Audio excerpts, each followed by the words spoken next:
Okay, so we're going to look at part 2 today. There are 2 ways to slide through life: to believe everything or to doubt everything. Both ways save us from thinking. Both of those are extreme positions. To believe everything you're put in front of you or to doubt everything that's put in front of you are both extreme positions. Okay? So let's talk about what radical doubt is. So radical doubt, there's no doubt that I've raised some doubts about knowledge, right? And that I can say that knowledge is derived from those 4 ways of knowing that we've talked about before. Okay? That's part of the content of this course. But perhaps there is one statement we could be very, very sure of. René Descartes described it as follows: I exist. Actually, the full quote is, I exist, therefore I am. Okay? The one statement that maybe you could believe is that you exist right now. But can you doubt that?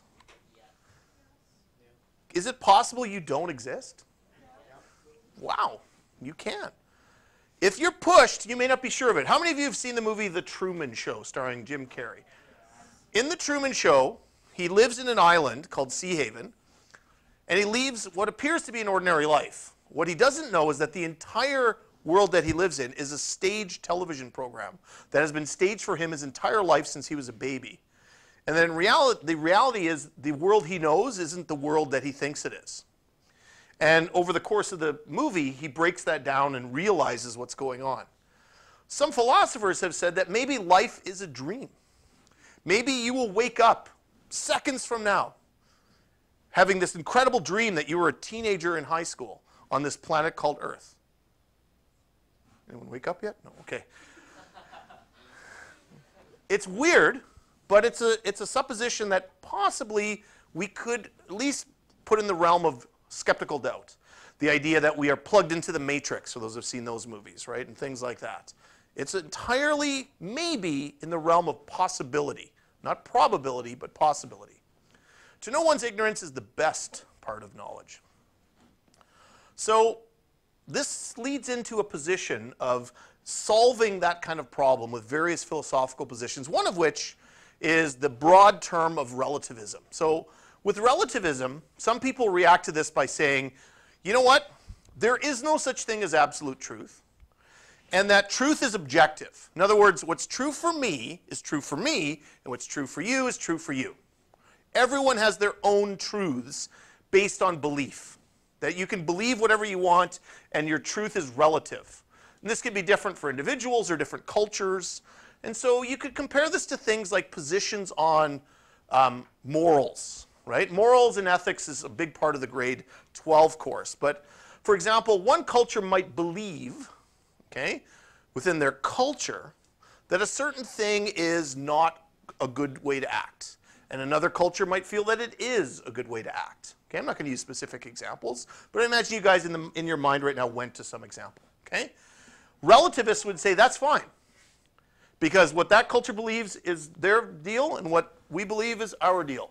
They have their truth, and we have our truth. Now, other people would reject that opinion and say, you know what, they're wrong.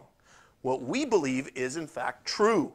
But what a relativist would say is, truth is, in fact, relative. What's true for me is true for me, and what's false for you is false for you. But what this tends to do is it tends to make things feel like they are on equal grounds, and that they're all positions are equal. Now, knowledge is a disputed concept, okay? And relativism seems to solve this by saying, well, you know, since truth is relative, maybe knowledge is relative. But let's consider a specific question. Is the world round? Is the world round, or is the world flat? Okay?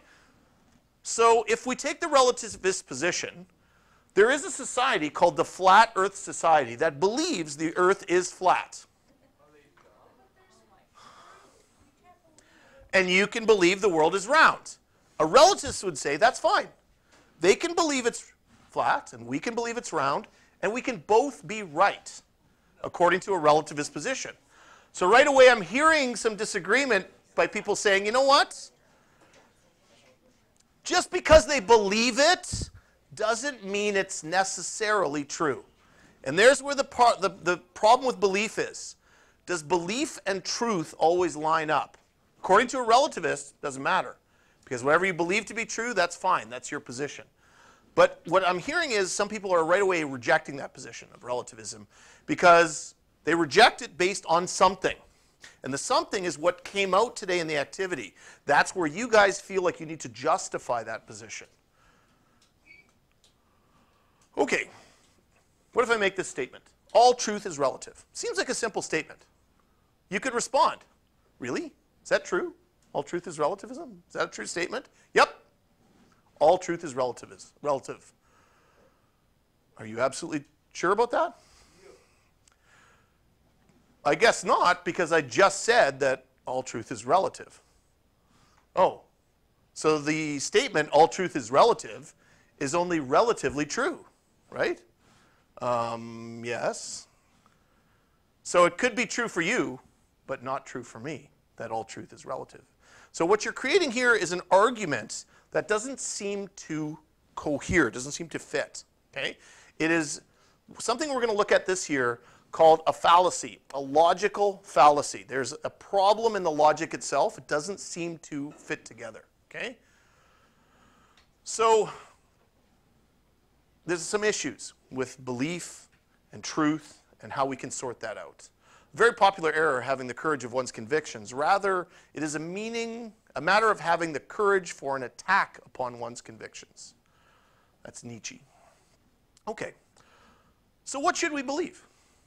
That's not my job to teach you that, but that's not what this course is about, is you should believe this. You should believe the world is flat. Relativism doesn't give us a quick solution to the problem, okay? There is no solution to that. It's a big problem, what you should believe. It's a big question. TOK, again, is concerned how you believe something, not what you believe. Whatever you believe, you should have a reason for believing it, okay? And for some of us, that involves evidence or justification. And you should be able to respond to criticism, which seems like something you guys can do. Right away, you seem to have that argumentative side that you want to defend your position. I saw that in the activity today. By doubting, we're led to inquire. And by inquiry, we perceive the truth. Okay. So this brings up the role of judgment in this whole position. So since we live in a world where there are very few black and white certainties, you'll probably have to rely on your judgment on kind of deciding proof. When I presented to you the statement, the Weekly World News is the source for news, you had to make a judgment on whether or not I was being truthful in that. Okay? An important aspect of good judgment is the ability to have a balance, again, between skepticism, doubting everything, and full open-mindedness, accepting everything. You have to have both of those, but it has to be a balance. For example, have aliens ever visited the Earth? The evidence for it is not very good. There is some, but it's pretty flimsy. So we should be skeptical. We should, oh, okay, well, wait a minute. I saw this article in the Weekly World News. It's presenting itself as evidence, but maybe I should be skeptical. You guys were skeptical of an article just this morning. But at the same time, maybe you should be open-minded. To think that in this vast universe, we might be the only planet, for some of us, seems unlikely. And that maybe we're open-minded to the fact that maybe the aliens will come. I don't know what they'll look like. Maybe we have various movies to tell us what they're going to look like, but I don't know. They always can speak English, though. I don't know how that will. So what we do is we come to what's called a provisional conclusion, okay? And for that, I'll just go back to where you guys placed that X, right there. This is provisional. Is the world experiencing global cooling, as the Weekly World News article said? That's where you've placed your position on that. But what if tomorrow, front page, CNN, the world is experiencing global cooling? There's a possibility that this will shift for you, one way or the other, which is generally the way we accept truth. We go, you know what, it's true, I'm going to hold that position right now, but for a lot of us, we're open to the possibility of changing our mind. That's the open-mindedness combined with the skepticism together. That's the kind of position we have. Now, the internet is possibly the largest source of information ever created by mankind. And you can find amazing facts on there and a lot of nothing on there sometimes. And amazing facts, like there's whole websites dedicated to the stickers you can find on oranges and apples. Like they have pictures of them and they catalog them and they think they're wonderful. Okay? You can get amazing internet songs and videos that just become stars overnight in there. But at the same time, you can use it to pull up the information you need to complete papers. Research scientists use it to dig out information that they're using to solve major problems. It's a good and a bad altogether. Okay? So what you need is that healthy amount of skepticism, guessing what, being skeptical, and at the same time being accepting. But be careful of skepticism. This course tends to breed a lot of skepticism in students, where they just walk out of this class going, you know what, we can't know anything. Can't know anything. Walks told me you can't know anything anyways. It doesn't matter. We're all plugged into the matrix. It's all a dream. Doesn't matter. We don't know anything anyways. That's not a good position either, is to just be this skeptical little person sitting in the corner going, oh, you don't know anything. You can't know anything anyways, right? That's also a position, first of all, nobody likes you. I speak from experience. But it also leads you not open to new ideas, right? And you can't really go anywhere with that. For example, there was a man named Alfred Wegener in 1880.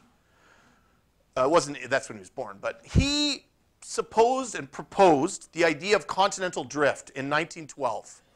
And all of his contemporaries said, you're nuts. There's no such thing as continental drift. That's stupid. And the idea was totally rejected, and he died with people not accepting his position. Come 1960, as they studied plate tectonics, they found his theory actually made a lot of sense, and they revised his theories on continental drift, and now it is an accepted theory. He never saw that. He died before people accepted his theory. But this is an example of people were skeptical to his position, and it later actually was an accepted position. That just because your idea doesn't necessarily fit into acceptable theories doesn't necessarily discount it.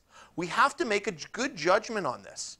That article you guys read this morning, you didn't put it at the spot where it's absolutely false, which means there is a hope that maybe it could be considered true. But again, you can't be too much of a skeptic, and you can't be too much of an acceptor. And that's what the course, again, is trying to reinforce in you. How to look at your knowledge. Not the what. All your other teachers can do the what on the knowledge. It's how. Okay? It is the customary fate of new truths to begin as heresies and to end as superstitions. Okay. That's it for me.